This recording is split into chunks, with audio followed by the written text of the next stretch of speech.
Welcome back. Right now, there's so much talked about the release of the remaining 23 trained hostages by the bandits. The news has gone all over, and we will be talking about that this morning. This morning, I have with me in the studio, Elder, like Tomisin would say, Akin Fatuke. Good morning, sir. Yeah, good morning, Kenny. It's a pleasure to be here, and thank you. Thank Nigerians, fellow citizens. I was quite enthralled. I sat in the background and I listened to your intro this morning. Amongst others, a potpourri of good, bad, and ugly, and one of the goods was your mentioning again about teachers. And should I say this to you, since you call me elder? Means there must be some emotional intelligence, some third eye, some thought force, who I am sure will be listening or be watching what we are saying today. Many of them will be teachers. Many of them will be your teachers if they are still alive.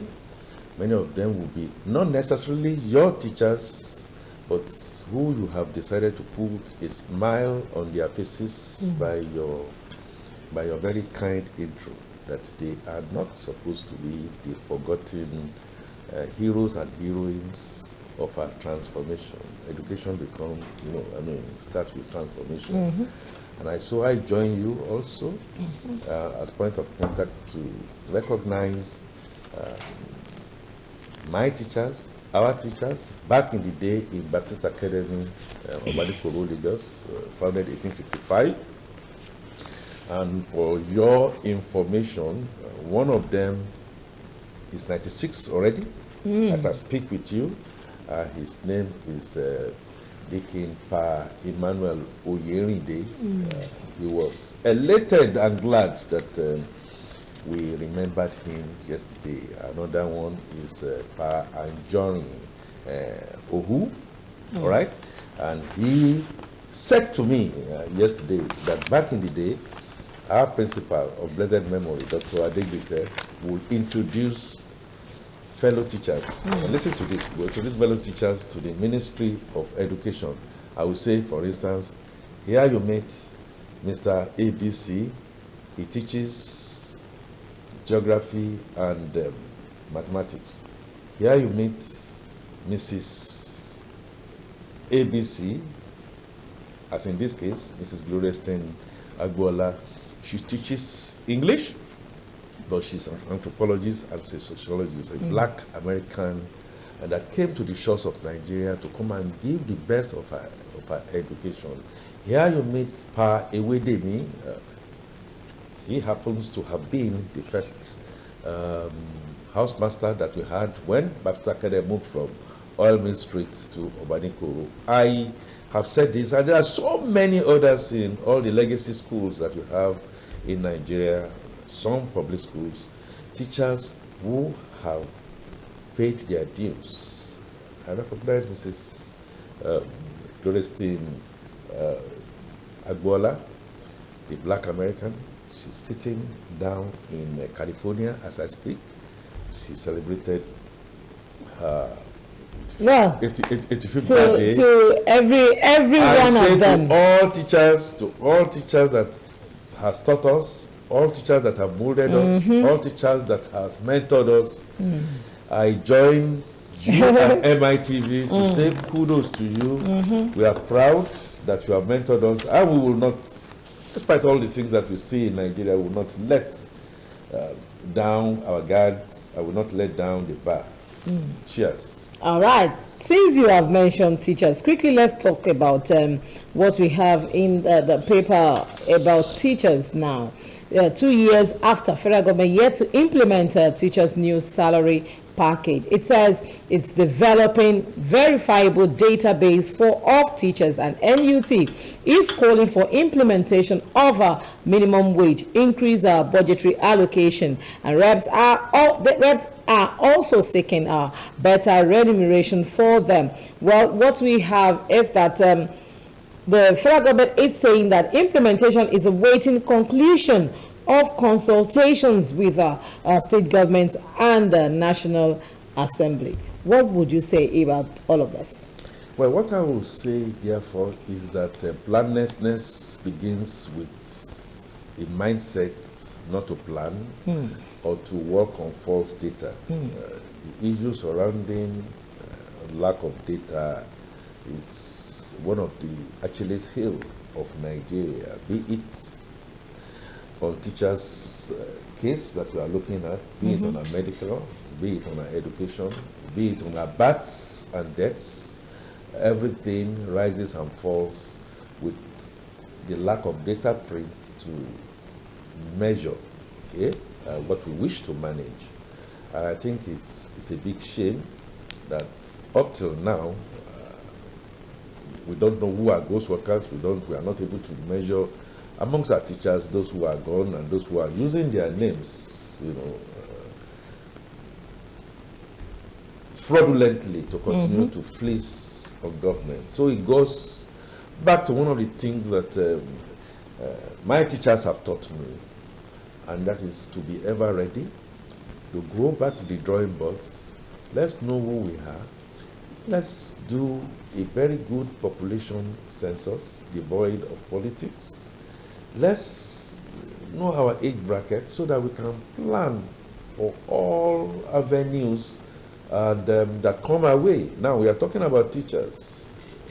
The nurses too, some funds have been approved to them, even by Mr. President, that they should not continue on the hazard allowance of 5,000 naira. What kind of people, what kind of country are we that people who are the front lines, whose families are gnashing their teeth because they've lost their loved ones due to the health workers managing our COVID centers, and yet these people are still paid 5,000 naira. I am happy that the National Assembly put their rules a bit in abeyance yesterday to discuss the issue of teachers. It is not, I repeat, it is not the fault of us and teachers that government has not deemed it fit to get the political will to do what is necessary. We should not continue to punish our teachers. Those we know, there are indirect ways of confirming them.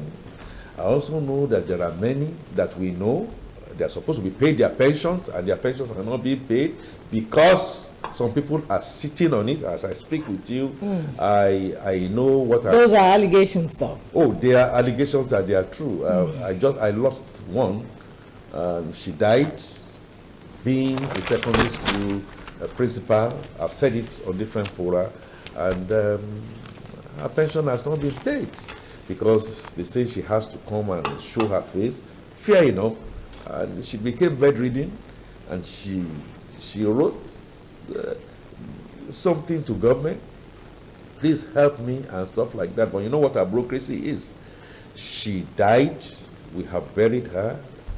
May the soul of Mrs. Fumi pray, who gave her best, to our country, teaching, not be in vain. And there are so many others like that. So please, let's together come and we can do multiple verification if government is still not coming with what they need to do. Technology has helped us to be able to capture, but people want to bypass technology because of the under the table thing. But I know by the special grace of God, we are going to get there.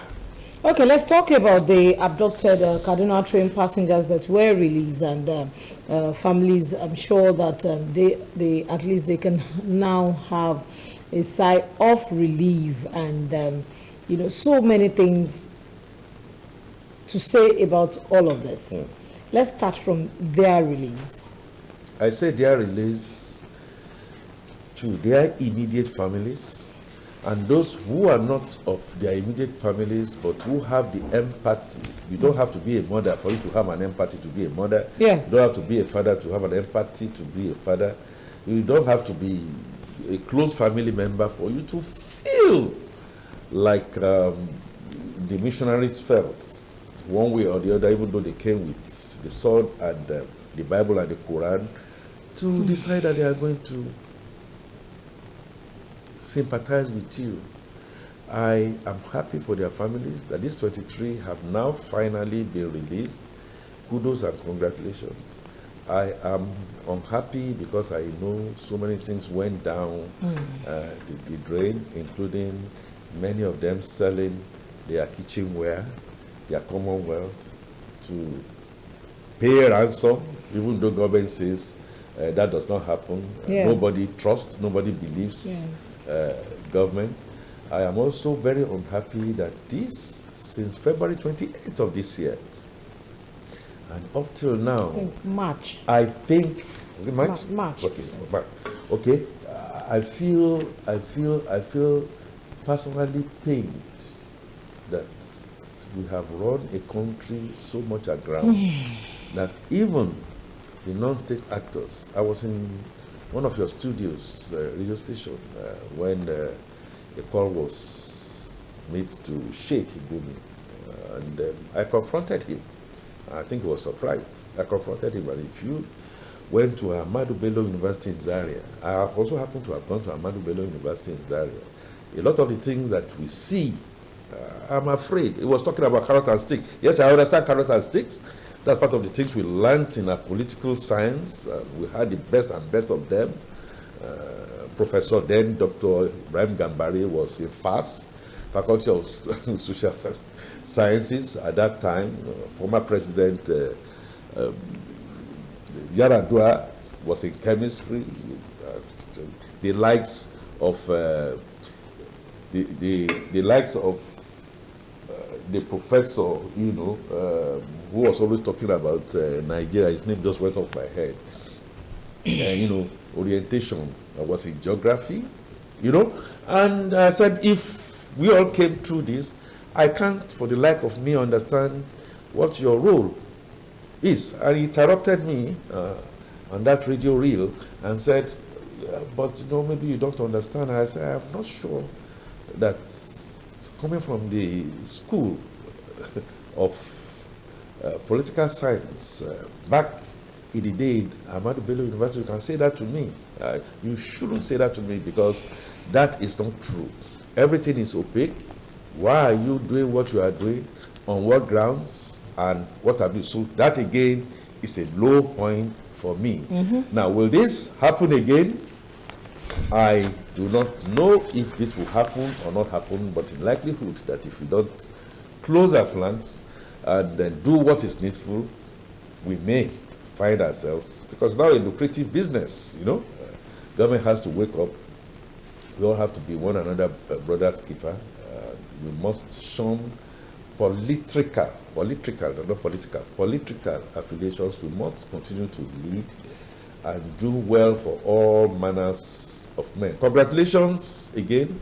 Too little, too late, but something better than they continue to languish in captivity. May I also say thank you to our armed forces. Yes. I think our armed forces, they have my 10 fingers and my 2 hands. Despite the challenges that we have in this country, I think they are doing great. For those who have lost their lives and those who are still likely to lose their lives, that's the price we have to pay for our freedom. I say to their families, we are proud of you. Please keep at it. Nigeria shall rise again. Amen. All right, let's leave in the people now, going back to the service, the train service itself. The federal government, they are saying that soon the train service there is going to start operations soonest.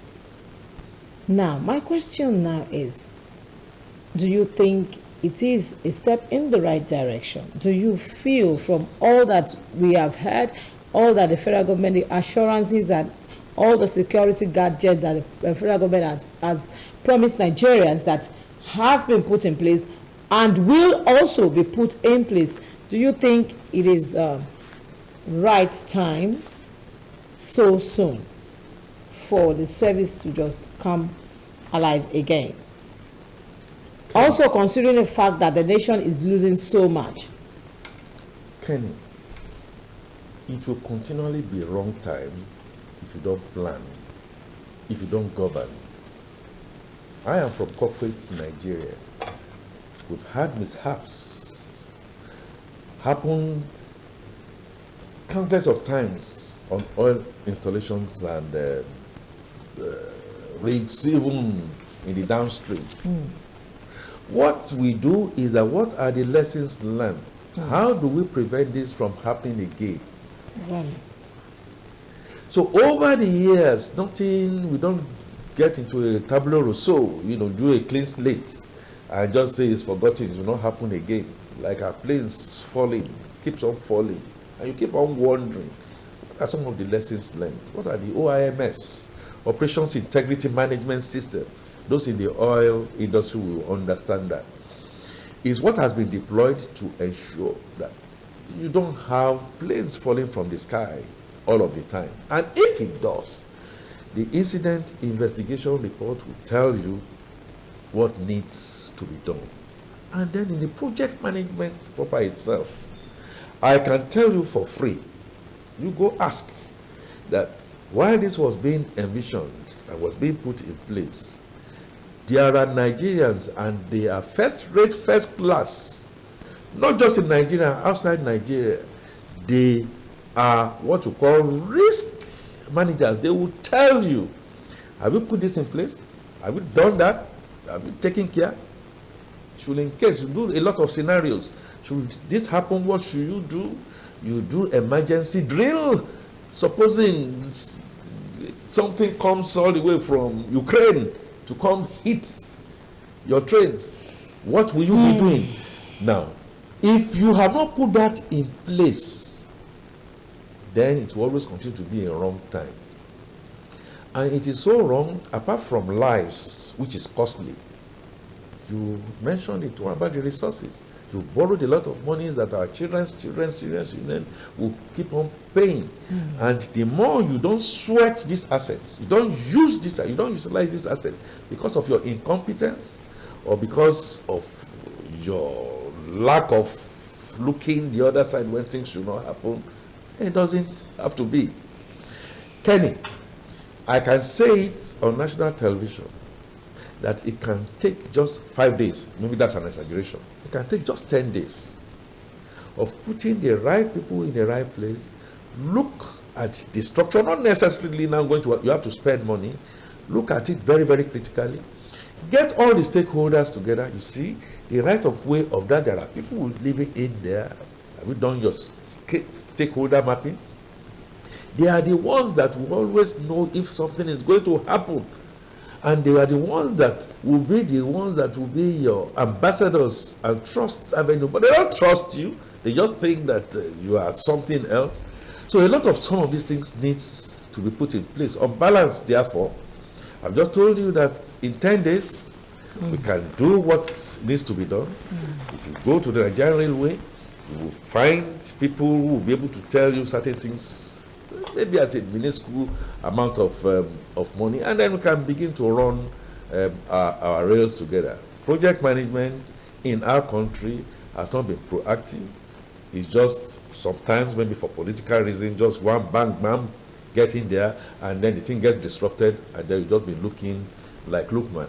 Okay, sorry, that's the name of a person. You just be looking as if we are not let. All right, I think the long and short of all of this is that they should make sure that everything that is needed to secure the lives and properties of people on that road, on that rail, is put in place, so that Nigerians can be assured, have the confidence of using that service again. Because I tell you that the Kaduna Abuja train service is a lifesaver. Oh, That's what it's supposed to be, a not lifesaver. just a lifesaver, ease of, you know, doing business. Let me also say, Yes. and then we need to, you know, the accountant in me now then comes into it. We now to now then look at it and assess: are we really making money? Can it repay itself? Gone are the days when we just believe. I know it's a social service. Gone are the days where you just put in something, and after 2, 3, or 4 years, the thing now becomes comatose. All right. Okay, before I let you go this morning, we're wrapping up the show. I want us to talk about the court telling the federal government and ASU to settle out of court. We can recall that before they went to court, they have tried to settle this out of court. There had been meetings upon meetings, and at the end of the day, nothing was resolved. And now they have taken their case to the court. The court now is advising that they should try and settle out of court. Do you think anything will come out of this? Okay, well, and with the fact that the new body, federal government just recognized the new, the Congress of the Konua. yes. Well, Kenny, Dale Carnegie made a fundamental statement that no two parties win an argument, Definitely. no matter what. Kenny, if I got up now and gave you a dirty slap, I know I've given you the slap, you have felt it. Some people might not see that I've given you that slap. What should be your reaction? Of course, take me to court, or, you know, take your own vengeance and stuff like that.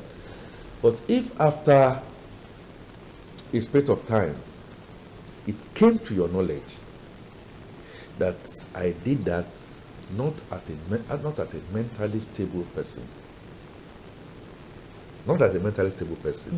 you still will be very angry. You say, no, I don't believe, and stuff like that. You then test it for over a period of time. My point is this: if since February 14, I hope I got my date right here, this year, close to 8 months, strikes that we have embarked upon for eons of years, for close to about 40 years now, have not brought the desired objective. Solution. I think, for the sake of me, it is not about winning a war and losing the battle. Federal government, no trust, you are just virtually not being responsible. I'd like you to wrap your thoughts now. ASU, yes, we not go agree. Must take your money, but we don't still want autonomy. We don't want to critically begin to think again, regards to our teachers, how to do it, how it is done elsewhere, so that we can get the kind of results we get here. Autonomy, education, yes, can be supported, can be subsidized. It's not possible. It's practically impossible for it to be free. I align with the common sense stuff that has come from the court. Please, let's get back to the drawing table. Let's forgive as much as we can. Let's try and not forget. Let us agree, I will say, let's agree that this particular government, like the others, are just not prepared. Well, I don't see the enough preparation. I think let's get back to the classes. Let's look for new thinking. Let's for a new government that hopefully is going to come after February 2023, and then ask them, what are you really going to do about education? We write it down. It becomes campaign material, promise material, scorecard material. All right. So I am in agreement that, please, for the sake of these our children, for the sake of the future of Nigeria, and for just one reason, that Boko Haram will not continue to deride us and say Western education, see them, it's safe. Okay. Let them come back and get a consensus and agree to move forward. Okay. All right, there are better ways to go about all of this. Maybe some other time we'll talk more about this. Thank you so much, Mr. Akin Fatunke, for coming here this morning.